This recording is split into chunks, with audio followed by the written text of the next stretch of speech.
see the U.S. government just released, apparently by accident, the Project Aqua stuff? Did you see this? No. What's that?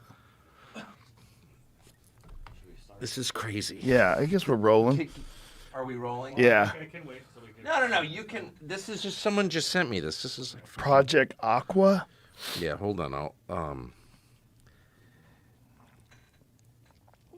They just released, I think by accident.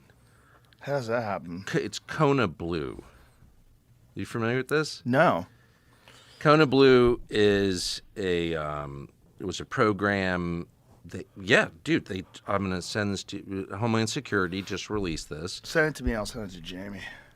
And, iPhone, you could airdrop it. It's fine. no, I got it right here. I'll just, I don't do email or whatever. I don't know how to airdrop anything. You don't do email? No. I haven't done email in many years. Really? Yeah. How do you exist? I do text. Wow. Just text? Yeah, I don't do email. I don't go on the fucking internet. I don't have a TV. I'm not into that. But anyway. The BlackBerry. No, that stuff, it's bad, you know. Yeah, I guess. That's my isolation tank. I just stay away from that shit. But anyway. That's smart. Did you text it to me? Yeah, I did. I think I did. It didn't get to me. Yeah, I just sent it. It's a big thing. Okay, so this is so amazing. So this is in there. They're talking about this, and this was just released.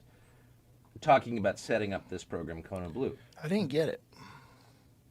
This is like a UAP program of some Yeah, sort. the medical division will have a small team of medical analysts under the direction of the chief physician and deputy administrator. They will organize data into a threat analysis based on medical findings, including but not limited to A, deaths and injuries as a result of interaction with advanced aerospace vehicles. Here it is. B, medical injuries as a result of other anomalies. C, collateral injuries, psychological effects to family members. So they're admitting that people are dying. It's just like a tweet from Is this it? A day or two Yeah. ago. What does that mean? Other information on here. Do you ever wonder if stuff like this is just disinformation? Yeah, maybe. I mean, I wonder if... I wonder a lot of things. I'm sure you do.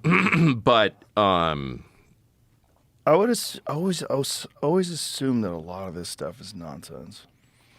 yeah, here's what we know, is that U.S. servicemen have died as a result of contact with or being in the proximity of these vehicles. And we know that because there are a lot of suits working their way through the VA system Yeah? where families, can't get compensated for the deaths or injuries to loved ones. And Because it's all under wraps, top secret. well, that's just a fact, okay, that is happening. So if there's, I guess, when there are measurable physical effects of a phenomenon, we can say conclusively the phenomenon is real. Right. And so, yeah. But I mean, isn't it is real. I mean, I guess we're sort of past the point of like, is it real? Yeah, it's real. It's real in that there's these things that are moving in very bizarre ways, and they have these propulsion systems that violate what we know about propulsion systems. Retrieving data across dimensional space-time, develop remote viewing comms and countermeasures, determine baseline for physical transport across dimensional space-time barrier, rapid response medical teams for UFO interaction events. So how did they do this accidentally? Study conscious interactions with and control of technology. So I got this from someone in the U.S. government who's well, look, let me just start by saying I don't know anything, but he sent me this. The above is 100% legit. I was read into this program but told never to tell anyone. It's now been released. As you can see, it began as a result of my old program, AATIP. I signed a document saying I would never talk about Kona Blue and similar efforts. I can't believe that AARO would have released it. Look, Yeah. I mean, here's what we do know is that there's enough going on in the skies, but not just the skies, underwater, that the U.S. military has been forced to respond to it. So, like, move aircraft from one place to another because there are too many of these objects in the sky. That's actually happened. Chris Mellon just wrote a long piece about it. So it's real. The government is not controlling it. In fact, it's forcing the government, DOD, to respond.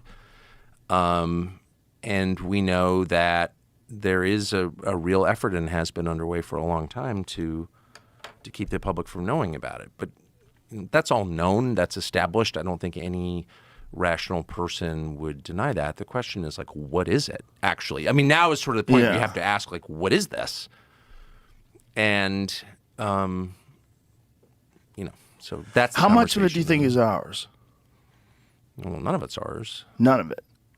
Well, I don't know. I mean, clearly, the U.S. government is huge. It's the largest human organization. There are, I think there are 2 million federal employees and another 10 million federal contractors, so who are effectively government employees but don't have civil service protection, for example. So that's 12 million people in a country of 340 million working for the federal government. So it's kind of hard to overstate how big the federal government is and how well funded. And so to say the government this, the government that, no, of course, it's people within the government. But yeah, they're working on all kinds of things, obviously, that are classified. But in general, no, they can't control these objects. So no, it's not American technology. Well, Or Russian or Chinese. It predates, all of that. well, some of it does, right? Like, for sure, the Kenneth Arnold sightings, that was really early on. That was like the early 1950s. He was seeing these flying saucers, these discs that were moving over mountains. Well, right. I mean, the prophet Ezekiel writes about it in the Right. first chapter, Wheels in the Sky. Yeah, that's a crazy one.